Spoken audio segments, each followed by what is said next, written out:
Who is Sophie Cunningham on the court?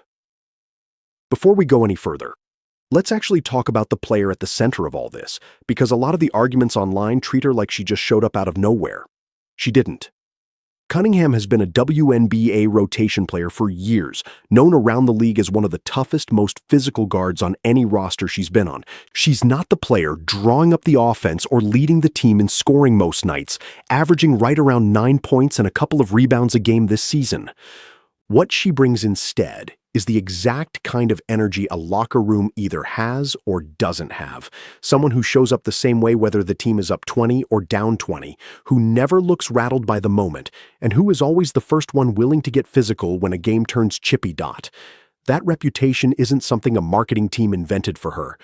It's something teammates and coaches have talked about for years, long before any of this went viral. And it's exactly the kind of identity that translates into a sneaker deal once a brand realizes a player's personality has become bigger than her box score. Keep that in mind because it's going to matter a lot once we get to the actual numbers behind this shoe.the shoe that split Wnba Twitter. There is a very specific kind of chaos that only happens when Caitlin Clark opens her mouth about someone else's business deal. It happened again this July, and this time the target of the outrage wasn't Clark herself. It was her teammate. Sophie Cunningham. Adidas confirmed that Cunningham was getting her own player-exclusive colorway of the Crazy Energy basketball shoe, called the Crazy Energy Sophie Cunningham PE, set to release on July 24th for $120. That announcement alone would have been a nice, quiet moment for a role player who has spent years grinding in the background. Instead, it turned into one of the loudest arguments women's basketball has had all season, and the reason is simple. Caitlin Clark didn't just like a post about it. She got loud. She got specific. She told people exactly why they should buy it. And she meant every word within hours. WNBA Twitter split cleanly into two camps. One side called it one of the purest teammate moments of the year. The other side asked, in far less polite language, what exactly a bench guard who averages around 9 points a game did to deserve her own shoe. That question, what did she do to earn this, is going to come up again and again in this video, and by the end, you're going to have a very clear answer, because the numbers behind this shoe tell a story the doubters did not see coming. But to understand why Clark went to bat this hard for a teammate's sneaker line, you have to go back to how this relationship actually started, because it did not start with a shoe. It started with Cunningham putting her body and her reputation on the line for Clark, more than once, long before Adidas ever called HOW Sophie. Cunningham became Clark's protector. Sophie Cunningham joined the Indiana Fever in a trade from the Phoenix Mercury ahead of the 2025 season after Indiana had spent a couple of seasons trying to land her. She walked into a locker room built around the most scrutinized rookie the league had ever seen, and it did not take long for her to establish exactly what role she was going to play on that roster. She was not there to average 20 points. She was there to be the toughest, most physically fearless piece of Indiana's rotation. And she made that clear almost immediately. Clark, S rookie season had already been a nightly gauntlet of hard fouls and extra contact. And the league was slow to protect her the way rookies with that kind of target on their back usually get protected. Cunningham noticed. And when the moment came for someone to step in, she did not hesitate. That moment arrived on June 17, 2025, during a Fever Sun game in Indianapolis. Connecticut's J.C. Sheldon poked Clark in the eye during a scramble for the ball, and Marina Mabrey followed it up by shoving Clark to the ground. 1 quarter later, Cunningham retaliated. She grabbed Sheldon during a layup attempt and pulled her to the floor, sparking a brawl that got both players ejected and Cunningham a flagrant 2-foul. That single sequence changed how the entire internet saw her. Within days, reports tracked Cunningham gaining somewhere between 500,000 and 800,000 new followers across TikTok and Instagram. Fans didn't just appreciate the physicality. They gave her a nickname that stuck, Caitlin Clark's bodyguard. Here, the part that should make the "she doesn't deserve attention" crowd a little uncomfortable. That single viral clip did more for Cunningham's platform than most players build in an entire career. And it happened because she was willing to take an ejection for a teammate, not because a brand manufactured a moment for her. And if you think that was a one-time thing, stick around, because it happened again in 2026, and this time the entire internet was watching in real time. The pointing finger heard around the world. On June 22, 2026, the Fever hosted the Phoenix Mercury, Cunningham's former team, at Gainbridge Fieldhouse. Early in the fourth quarter, things boiled over. Clark and Phoenix forward DeWanna Bonner, Cunningham's former teammate, got tangled up near the rim. Clark picked up a foul and then a technical for clapping back at Bonner. Cunningham, watching from a few feet away, walked straight up to the officials and asked why Bonner wasn't getting a technical too, since she felt Bonner had done just as much to escalate things. Then Bonner said something that set the whole thing off. She told Cunningham not to point at her. So Cunningham pointed at her, and she kept pointing for 22 straight seconds without saying a single word, while Bonner got visibly more furious and had to be physically held back by teammates. 5 technical fouls were handed out in that sequence alone, including one to Cunningham. For the pointing itself, Cunningham later admitted on her own podcast that it was, in her words, the stupidest thing she has ever done. She also admitted she couldn't help herself because it was clearly working. That clip did not just go viral inside the Wnba bubble. It escaped into wrestling accounts, political commentary pages, and meme communities that had never once discussed women's basketball, turning into one of the defining viral sports moments of the entire year. So when people online say Cunningham's whole persona is manufactured hype riding on Clark's coattails, here's the problem with that argument. None of these moments were planned by a PR department. They happened in real time, under real pressure, in front of a packed arena and a national broadcast, and Cunningham kept showing up for them without blinking. Now hold on to that thought, because it's exactly why what happened next made so much sense to anyone who had actually been paying attention, and made absolutely no sense to anyone who hadn't, quote, T.WHY the Bonner moment hit differently. Here's a detail a lot of casual fans missed, and it's the reason that 22-second stare down carried so much extra weight. DeWanna Bonner wasn't just any opponent standing across from Cunningham. She was Cunningham's own teammate on that same Fever roster at the start of the 2025 season, brought in as part of Indiana's off-season overhaul alongside Cunningham herself. Bonner stepped away from the team only 9 games into that season, citing personal reasons while Indiana tried to work out a trade. The Fever eventually released her outright, and she signed back with the Phoenix Mercury, the franchise where she'd started her career. Cunningham didn't stay quiet about how that exit was handled either. On her own podcast, she said she was still rooting for Bonner as a player and wanted her to finish her career happy, but she also made it clear she thought Bonner should have shown more professionalism on the way out, even something as simple as a text to the teammates she was leaving behind. So when Bonner returned to Indianapolis wearing a Mercury jersey, she got booed by Fever fans who hadn't forgotten how that departure went down. And when she and Clark tangled near the rim months later, Cunningham wasn't just defending a teammate against a random opponent. She was standing across from someone with real, unfinished business in the building that opponent had walked away from. That's the tension sitting underneath every second of that pointing clip, whether the meme accounts sharing it knew the backstory or not. FROM $45 sneakers to her own colorway. Before we get into the shoe itself, it's worth understanding just how fast this climb actually happened, because it puts the outrage in a completely different light. This is not a story about a brand handing a favor to whoever happens to be standing next to Caitlin Clark.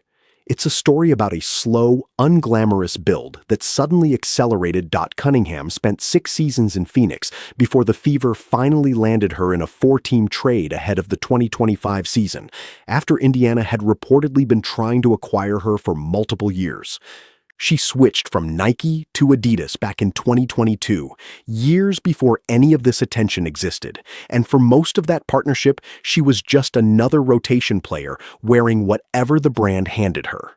As recently as June of last year, she was playing WNBA games in a basic Adidas performance shoe that retailed for around $45. A month after that, She landed a spot in a campaign for the Adidas Dame X, promoting Damian Lillard's signature line rather than anything of her own. That quote, the timeline that matters here. Cheap team-issued sneakers, to a supporting role in someone else's campaign, to her own individually designed colorway in roughly 2 years. That's not a brand skipping the line for her. That's a brand watching her value climb in real time and moving to lock it in before someone else did. And she's not the only one Adidas is suddenly paying attention to. Aaliyah Boston, Cunningham's own fever teammate, is also signed to the brand. Kelsey Plum recently left Under Armour to join Adidas as well. Satou Sabali signed with Adidas in 2025 and picked up her own second Crazy Energy PE the same week as Cunningham's. Even rookie standout Olivia Miles, who wears the same jersey number as Adidas megastar Anthony Edwards, is already being floated by sneaker analysts as a future signature shoe candidate. Cunningham didn't cut in line. She happened to be first through a door.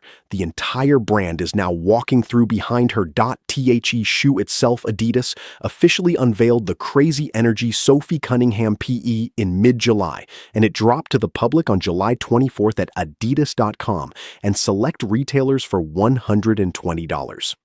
Here's where we need to correct something that's been repeated inaccurately across a lot of coverage of this story, including versions you may have already seen. This is not the first Wnba player-exclusive shoe Adidas has released since Candace Parker. That framing is wrong, and it actually undersells what's really going on here. What is true is that Adidas has not given a Wnba player a full signature shoe, meaning a shoe designed from scratch around one specific athlete, since Candace Parker. That is a different thing entirely from a player-exclusive colorway, or PE, which is a personalized version of an existing shoe. And this same month, Cunningham was not even the only fever-adjacent player getting one. Aces star Chelsea Gray already has multiple Crazy Energy PEs this year, including a championship gold and silver colorway for her ring night, and 3-time All-Star Satou Sabali got her own Crazy Energy PE dropping the same day as Cunningham's. So Cunningham didn't skip some invisible line other players never got to cross. She joined a small growing group of Adidas-sponsored Wnba players. The brand is clearly starting to invest in, again, A's. For the shoe itself, it's a low-top build finished in a gradient that fades from a deep purplish pink near the toe into a hot pink through the side panels, transitioning to cream and off-white around the tongue and heel. Light blue peeks through the mesh side panels and shows up again on the Adidas branding, while orange accents hit the midsole and outsole underfoot. There's a small personal wave logo stitched onto the vamp, and the insoles carry a custom illustration of Cunningham herself. It is by design loud, colorful, and unmistakably hers, which matches exactly how she plays. That quote, the product. Now let's talk about why so many people online decided this particular shoe was a personal insult to the sport. Why the haters were so loud.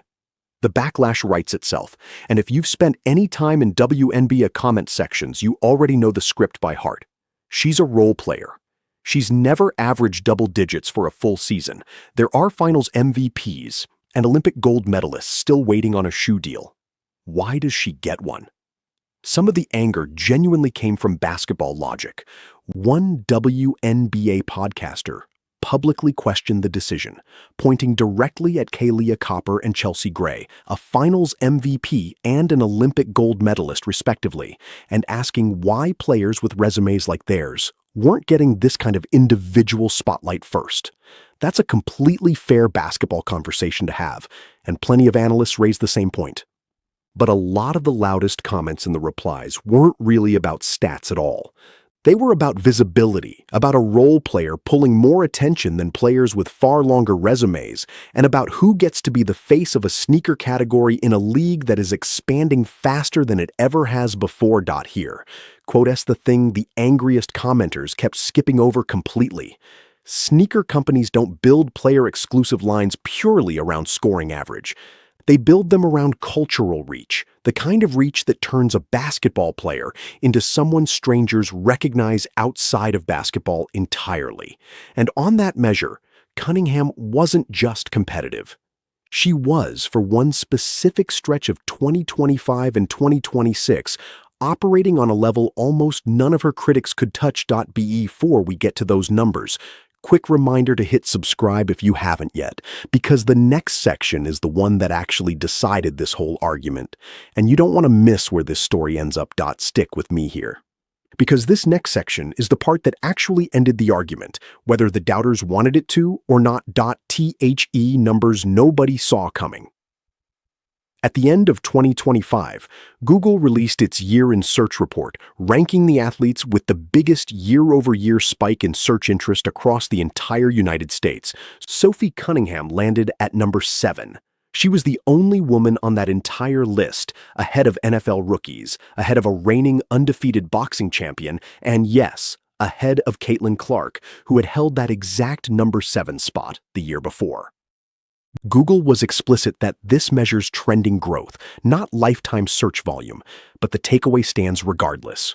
More people went looking for information about Sophie Cunningham in 2025 than about almost any other athlete in the country, male or female. Then there's the merchandise data. In June 2026, retail numbers showed that Clark and Cunningham together accounted for 71% of all Wnba jersey sales in the United States. Not 71% of Fever sales. 71% of the entire league's jersey sales, combined between exactly 2 players. Cunningham, holding one of the top 2 jersey sales spots in a league with more than a dozen teams, is not a small footnote. It's the entire argument for why Adidas picked her, laid out in one statistic. To put that number 7 ranking in perspective, the list she landed on wasn't some soft WNBA-only category. It was every athlete in every sport in the entire country, and it was built around growth, meaning Google measured who had the biggest jump in public curiosity compared to the year before.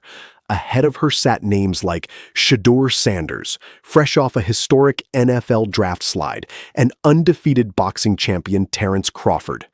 Behind her sat NBA rookies and NFL breakout stars with far bigger existing platforms. Cunningham beat almost all of them in year-over-year growth, and she did it from inside a league that still gets a fraction of the media budget those other sports get. So when someone asks what she did to earn a shoe, here's the honest answer. She earned it the same way anyone earns a brand deal in 2026, by generating more attention, more search traffic, and more actual retail revenue than almost anyone else wearing a jersey in her sport. You can debate whether that's a fair way to decide who gets a shoe. You cannot argue that she didn't hit the number.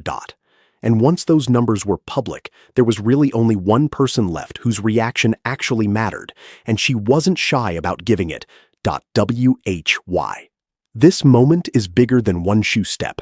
Back from the individual argument for a second, because there's a bigger shift happening here that explains why this fight got so heated in the first place.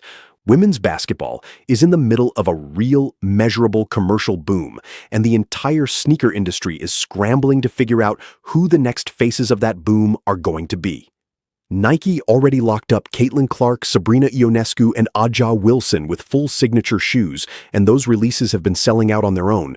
Adidas, meanwhile, has been sitting on the sidelines of that specific race since Candace Parker stepped away from being an endorsee, watching a competitor eat market share in a category the brand used to help build. That context matters because it means every player Adidas puts real design resources behind right now is a signal about where the brand thinks the next wave of attention is heading. Handing Cunningham a fully custom colorway, complete with a personal logo and her own illustration on the insole, is not a small gesture in that environment. It's a bet. And bets like that either look brilliant in hindsight or they look embarrassing, with almost nothing in between. So when the shoe finally hit shelves, this wasn't just a story about one player and one sneaker anymore. It became a real test of whether Adidas had correctly read the room on who fans actually wanted to spend money on. Keep that in mind for what happens next, because the answer arrived faster than anyone at the company probably expected. CLARK, quote, S, loud endorsement. This is where Clark's involvement stopped looking like a simple, polite congratulations and started looking like something most superstars in any sport almost never do. Clark didn't send a quiet, supportive text and move on. She posted about the shoe herself on her own platforms to her own following, which numbers in the millions. She talked about it unprompted in interviews without being asked a single question about it first. She referred to the design as something she was personally excited about, not just something that belonged to a teammate. Superstars typically protect their own brand and stay in their own lane, letting teammates handle their own promotion. Clark chose the opposite approach, repeatedly, in public, in a way that put her own commercial weight directly behind someone else's product. In an era where every company on the planet is trying to buy a piece of Clark's attention for their own campaigns, she spent some of that attention for free on a teammate's sneaker. If you're wondering whether that kind of push from the most famous player in the sport actually moves product, you're about to get your answer, and it's not close. Release Day. On July 24th, the Crazy Energy Sophie Cunningham PE went live on Adidas.com. Cunningham also made a public appearance at a Hibbett sports store outside Chicago that same day to meet fans, with the store's own promotional material cheekily referencing her viral pointing moment. Not to point fingers, but you should be there. The shoes nearly sold out on the Adidas website within 24 hours of release. Not over a slow week, not with restocks propping up the numbers. Within a single day. Fans who wanted a pair after that had to start hunting through secondary retailers just to find one in their size, and pairs started popping up on resale sites almost immediately. Think back to where this section of the video started. The loudest argument against this shoe existing at all was that nobody outside of Cunningham's own fan base would actually pay real money for it. That argument had 24 hours to prove itself right. It didn't get the chance. Even her own Fever teammate Lexie got in on it publicly before the release even happened, posting simply, "Go girl, Adidas took too long." That reaction from inside the locker room tells you everything about how this was actually viewed by the people who watch Cunningham compete every single night, regardless of what strangers online decided to argue about. So, here's where this leaves the entire debate that kicked off this video.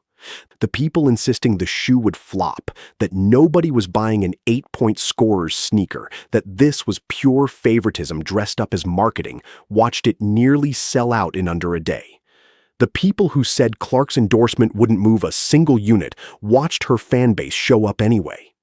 And the people who said Cunningham hadn't earned this moment are now looking at a number 7 Google ranking, a top 2 jersey sales spot, and a sold-out sneaker that says otherwise. Sophie Cunningham built this reputation one hard foul, one 22-second stare down, and one grinding, unglamorous season at a time, long before any of it turned into a paycheck. Caitlin Clark simply refused to stay quiet about it when the moment finally came.